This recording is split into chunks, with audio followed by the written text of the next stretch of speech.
नमस्कार मित्रों, मैं आचार्य निम्मी अरोड़ा आप सभी का बहुत बहुत स्वागत करती हूँ। तो मित्रों, आज का हमारा जो विषय है वो धर्म त्रिकोण से अपने भाग्य को जानना। धर्म त्रिकोण या जितने भी त्रिकोण हैं, अर्थ त्रिकोण, काम त्रिकोण, मोक्ष त्रिकोण, ये सभी त्रिकोण हमारे भाग्य से हमें जोड़ते हैं। किस प्रकार से ये हमें भाग्य से जोड़ते हैं, इसके विषय में जानकारी देने से पहले मैं आपको इसकी पीपीटी से जोड़ती हूँ, क्योंकि हमारे 4 त्रिकोण हैं कुंडली के: धर्म, अर्थ, काम और मोक्ष। तो हर एक जो त्रिकोण है हमें हमारा भाग्य बताता है। हमारे धर्म त्रिकोण की राशियां 1, 5, 9 धर्म त्रिकोण की राशियां हैं। अर्थ त्रिकोण 2, 6, 10 ये हमारी पृथ्वी तत्व की अर्थ त्रिकोण की राशियां हैं। 3, 7, 11 ये हमारी वायु तत्व की काम त्रिकोण की राशियां हैं। और 4, 8, 12 मोक्ष त्रिकोण जल तत्व। हमारे 4 तत्व इन्हीं में समाये हैं। और कोई भी त्रिकोण हो, केंद्र में चारों तत्वों का मिश्रण रहता है। केंद्र में हमारे 4 तत्वों का मिश्रण रहता है। जैसे कि 1, 5, 9 धर्म त्रिकोण है, अग्नि तत्व है। तो अग्नि तत्व में जो ये केंद्र है, केंद्र में जल तत्व की राशि चौथे भाव में, वायु तत्व की राशि सप्तम भाव में, पृथ्वी तत्व की राशि आपके दशम भाव में रहती है। कहने का अर्थ है, कोई भी त्रिकोण हो, बाकी के 3 तत्व भी केंद्र में समाहित रहते हैं, क्योंकि यह शरीर 5 तत्व से मिलकर ही बना है। और इन 5 तत्वों में हमारा शरीर सुख, पार्टनर और कर्म, इनसे जुड़कर ही अपने शरीर को आगे बढ़ाता है। शरीर हमारा पहला भाव, और बाकी के 3 तत्व मिलकर, 4 भाग मिलकर ये 5 तत्व बनते हैं और यही हमें आगे ले जाते हैं। अब इसमें भाग्य कहाँ साथ होता है? हमारे धर्म तत्व की राशि, धर्म जो कि अग्नि तत्व है, उसकी राशि, चाहे मेष का लगन हो, चाहे सिंह राशि का लगन हो, या चाहे धनु राशि का लगन हो, इन तीनों लग्नों में हमारा जो नवांश है वो भाग्य केवल धनु तक रहेगा। क्योंकि सिंह राशि का लगन हो, या धनु राशि का लगन हो, या मेष राशि का लगन हो, यही एक त्रिकोण बनेगा। लगन में धनु राशि होगी तो मेष पंचम में आ जाएगी, सिंह आपकी नवम में आ जाएगी।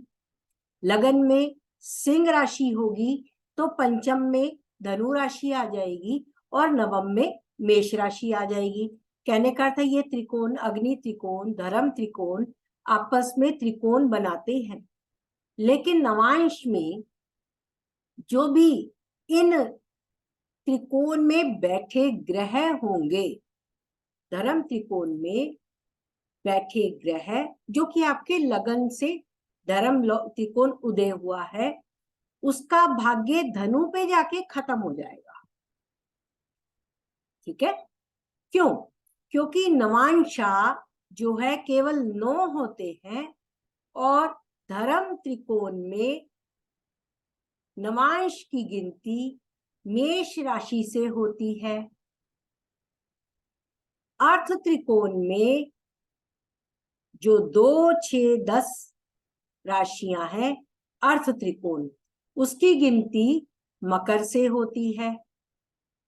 काम त्रिकोण में 3, 7, 11 की राशियों में जो गिनती है वह वायु तत्व से शुरू होती है, और मोक्ष त्रिकोण 4, 8, 12 तो इसकी गिनती नवांश की कर्क से शुरू होती है।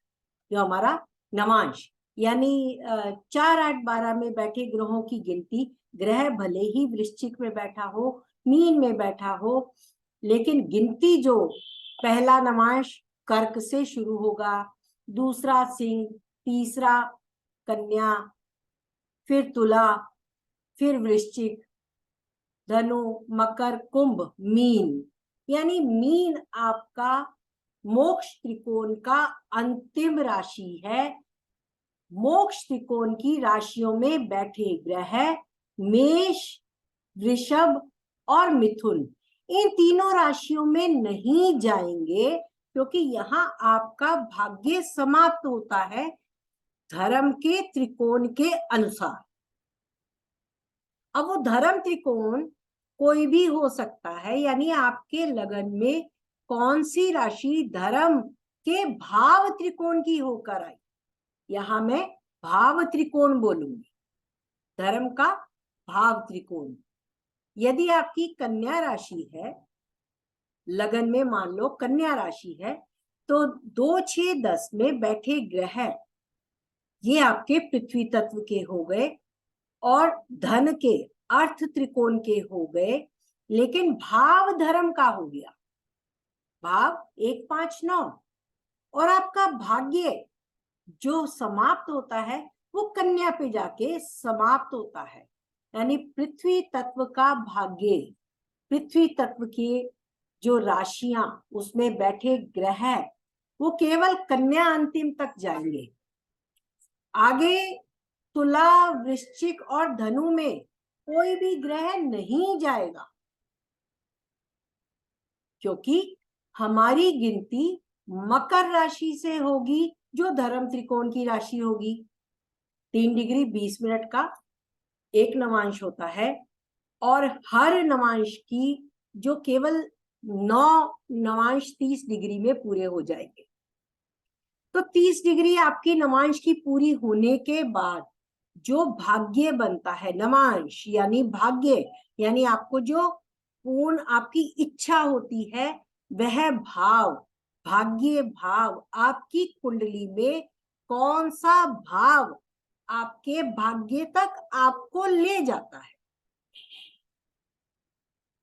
बहुत ध्यान से सुनिएगा, क्योंकि यदि लगन में सिंह राशि है तो भी भाग्य वहां समाप्त होता है जहां धनु राशि गई, यानी आपके उस भाव तक वह आपको भाग्य ले जाएगा।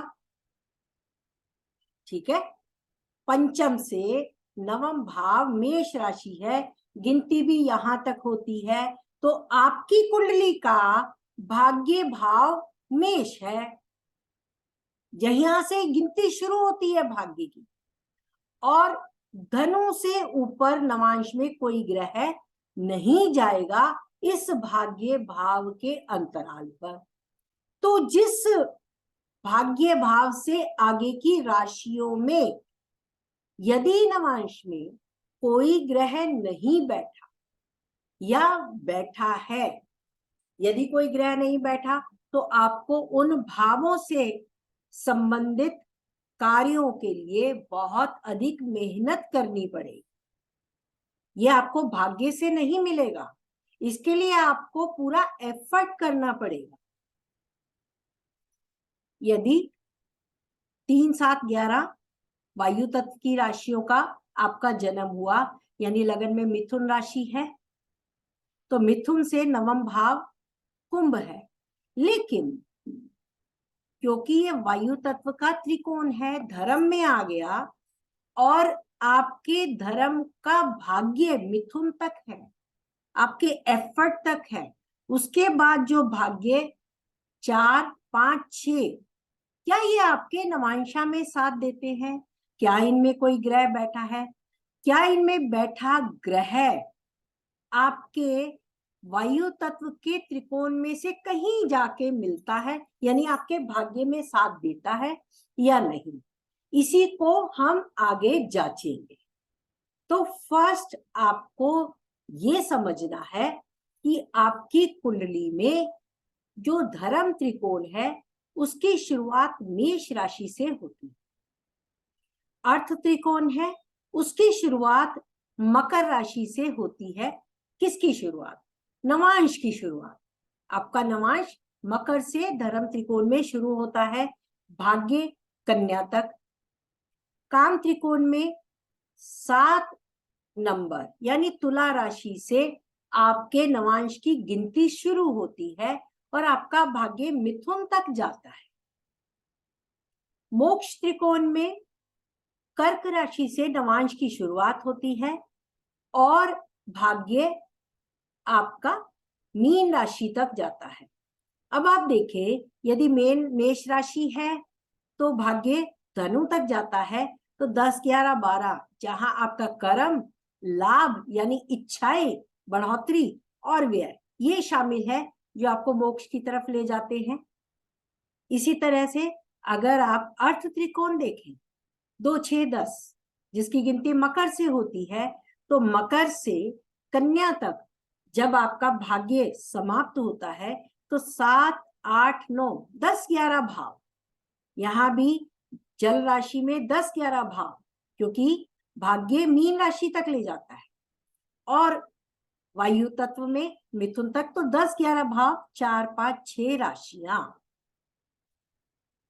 1, 2, 3 मोक्ष की, 4, 5, 6 काम की, 7, 8, 9 अर्थ की, और 10, 11, 12 धर्म त्रिकोण की राशियां एक दूसरे के त्रिकोण में आपको कहां अड़ंगा देती हैं, कहां आपको एफर्ट देती हैं, कहां भाग्य साथ नहीं देता है।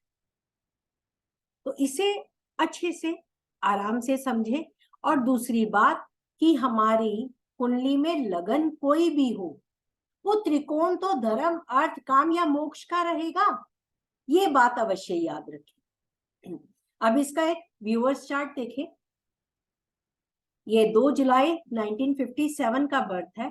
मैं फुल डिटेल इसलिए नहीं देती कि जिसका भी हम चार्ट देखते हैं उनके कोई जानने वाले भी हो सकते हैं, आपके कोई पहचान वाले हो सकते हैं, तो उनकी पहचान छुपाने का यही एक कारण रहता है कि उससे जुड़े कई ऐसी बातें हैं जो अन्य से वो अगर छिपाना चाहते हैं तो उन्हें पता ना लगे।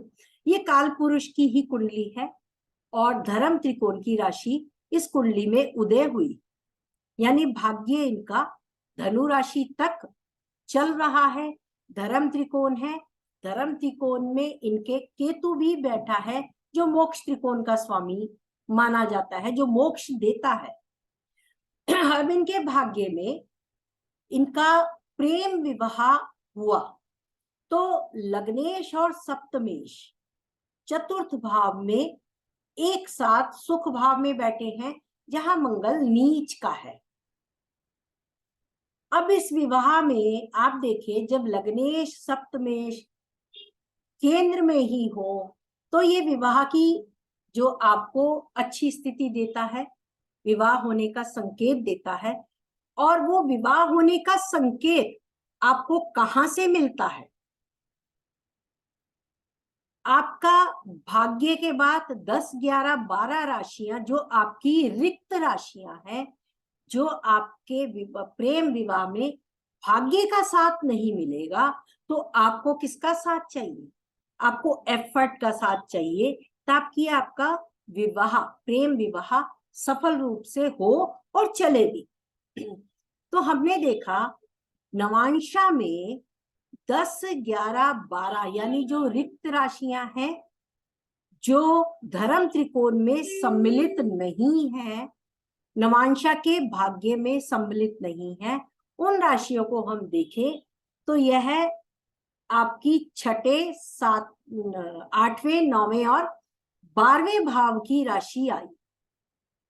8वें, 9वें और 12वें भाव की राशि, जहां नीच का बृहस्पति, सूर्य, बुध बैठा है और मीन राशि रिक्त है जिस पर नीच शुक्र की दृष्टि है। अब यहां पे अगर हम देखें, धर्म त्रिकोण के स्वामियों में सूर्य मिथुन राशि का और मिथुन राशि का लग्न यहाँ पे नवांशा का आया। धर्म त्रिकोण का लगन आपका काम त्रिकोण की राशि का आ गया। तो 3, 7, 11 में 11वां भाव, 11वीं राशि कुंभ राशि, 11वां भाव D1 का, और ये भाग्य में आ गया। पिता, यहाँ पर पिता का कारक सूर्य बैठा है और चंद्रमा यहाँ स्वराशि हो गया। चंद्रमा जहां पे धर्म त्रिकोण का मंगल डेबिलिटेटेड होकर बैठा है और साथ ही सप्तमेश भी, यानी माता ने साथ दिया, माता का साथ मिला और सूर्य पिता के लिए इन्हें एफर्ट करना पड़ा, पिता को मनाने के लिए एफर्ट करना पड़ा। यहां गुरु ने साथ नहीं दिया, यहां अगर आप देखें गुरु ने साथ नहीं दिया। और हम कहते हैं जब गुरु धर्म त्रिकोण से संबंध ना बनाए, गुरु लग्नेश और सप्तमेश से संबंध ना बनाए, तो यह प्रेम विवाह नहीं देता। यह हमारा नियम है, पराशरी नियम है कि यह प्रेम विवाह नहीं होने देगा। और लग्न सप्तम से गुरु का यहाँ भी नवांशा में भी साथ ना हो तो प्रेम विवाह में रास्ते में रोड़ा अटकाएगा। किंतु इनका प्रेम विवाह हुआ। क्यों? क्योंकि यहाँ गुरु जो भाग्येश था, लेकिन वो व्ययेश भी था, वो रिक्त भी था, वो भाग्यांश में शामिल भी नहीं था, वह नीच का हो गया। नीच का होके सप्तमेश जो भी नीच का है, शुक्र D1 का सप्तमेश नीच का है, यानी ये पिता के आगे झुक गए, पिता को मनाने के लिए झुक गए और एफर्ट किया और अपने पिता को मनाने में माता का भी साथ लिया। स्वराशि जिसको नीच का गुरु देख रहा है, माता का भी साथ लिया और यहाँ लग्नेश मंगल शुक्र की राशि में बैठ के अपने उच्च राशि को देख रहा है जहां नीच जुपिटर बैठा है। तो ये संबंध, हालांकि यहाँ पे लग्नेश सप्तमेश 2/12 में, किंतु यहाँ जो नीच के गुरु ने, जो कि कर्म था, कर्म ने झुक के आगे एफर्ट किया, इनका प्रेम विवाह सफल भी हुआ और आज तक ये बहुत खुश है। मैं ये 1957 का बर्थ है, इसलिए आपको इस चार्ट को लिया कि लोग कहते हैं कि अभी तो बहुत उम्र पड़ी है, लेकिन शादी को ये एक अरसा हो गया, तो इनका प्रेम विवाह भी सफल प्रेम विवाह है। अभी भी इनकी लाइफ बहुत अच्छी प्रेम विवाह के रूप में बहुत अच्छी चल रही है। हालांकि इन्हें एफर्ट अपनी हर लाइफ में हर पथ पर करने पड़े। क्यों? क्योंकि मकर, कुंभ और मीन राशि ये इनके भाग्य में धर्म त्रिकोण में स्थित नहीं। जहां जहां धर्म होगा वहां वहां अगर इन्होंने कर्म में कुछ गलत किया तो ये कर्म आपको ज्यादा एफर्ट देगा और मारेगा।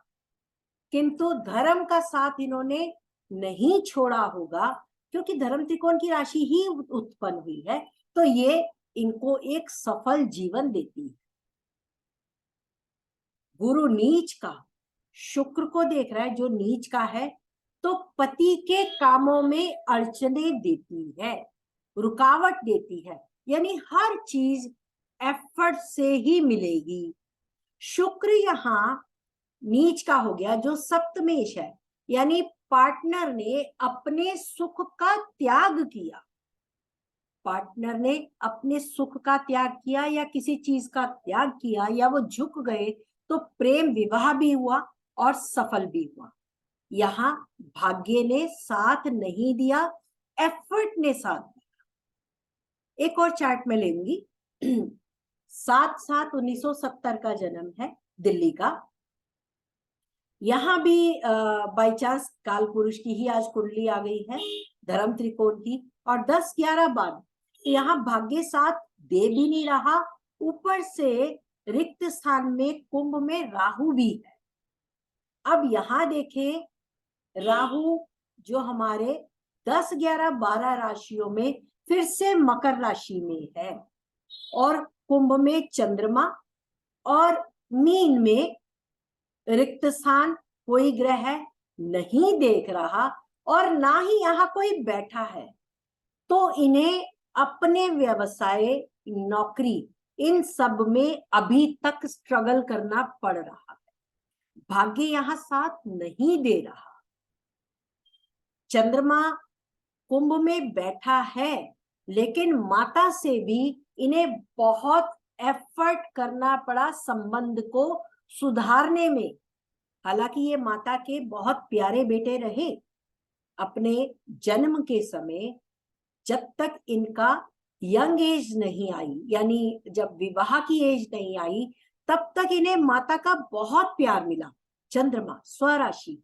किंतु यह चंद्रमा इनके भाग्य भाव से निकलकर बढ़ोतरी के भाव में आ गया, जहां विवाह के बाद इच्छाएं बढ़ गई और माता से संबंध में दरार आई, और उन्हें सुधारने में इन्हें बहुत एफर्ट करना पड़ा।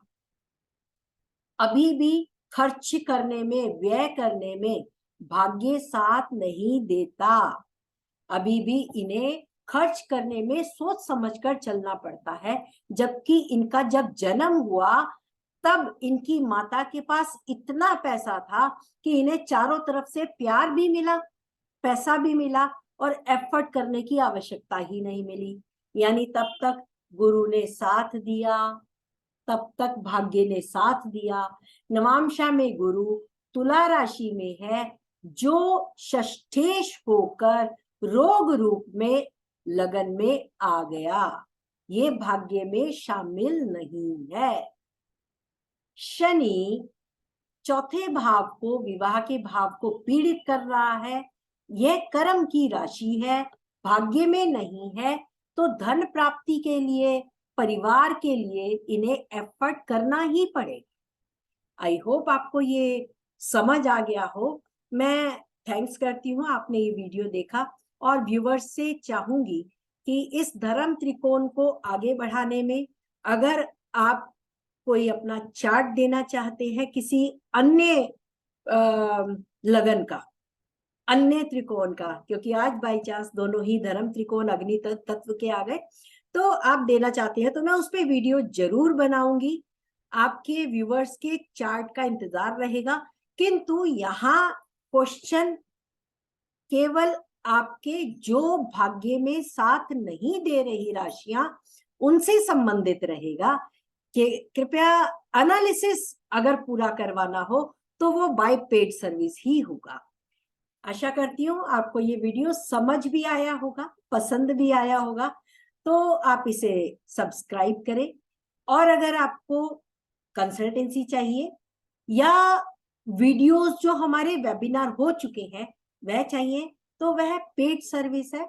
आप मेरे से 9810413384 पर संपर्क कर सकते हैं। आपके इस वीडियो को देखने का बहुत बहुत शुक्रिया। अपना ध्यान रखें और अपनी सेहत का भी ध्यान रखें। और आज चंद्र ग्रहण है। चंद्र ग्रहण विशेष रूप से उन लोगों के लिए मैं कहूंगी जो एक कोई बड़ा निर्णय लेने जा रहे हैं, अगले 10 दिन तक टाल दें उस बड़े निर्णय को एग्जीक्यूट करने के लिए, क्योंकि अगले 10 दिन सूर्य जो धर्म त्रिकोण में बैठा है, उच्च का होकर बैठा है, गुरु भी साथ में बैठा है, बुध भी साथ में बैठा है, किंतु नवांशा में यह नीच का है, क्योंकि यह 20 डिग्री से ऊपर हो गया है, तो यह नीच का हो जाएगा, तुला में हो जाएगा 23 डिग्री तक। अगले 23 डिग्री 40 मिनट तक आप 2-3 दिन या कुछ दिन इस कार्य को करने के लिए टाल दे, नया कुछ बड़ा डिसीजन लेने जा रहे हैं तो उसे कुछ दिन के लिए टाल दे। आपका भला तभी होगा जब ये सूर्य ग्रहण वहां से निकल जाए। ओके, तो सूर्य के दान दे, गेहूं का दान दे, गुड़ का दान दे। आपको सूर्य ग्रहण या चंद्र ग्रहण, कोई भी ग्रहण हो, यह आपको अपना शुभ फल तभी देगा जब सूर्य और चंद्रमा दोनों से रिलेटेड चीजों का दान करेंगे, क्योंकि केवल चंद्रमा ही नहीं, सूर्य भी सामने फंसता है। Thank you.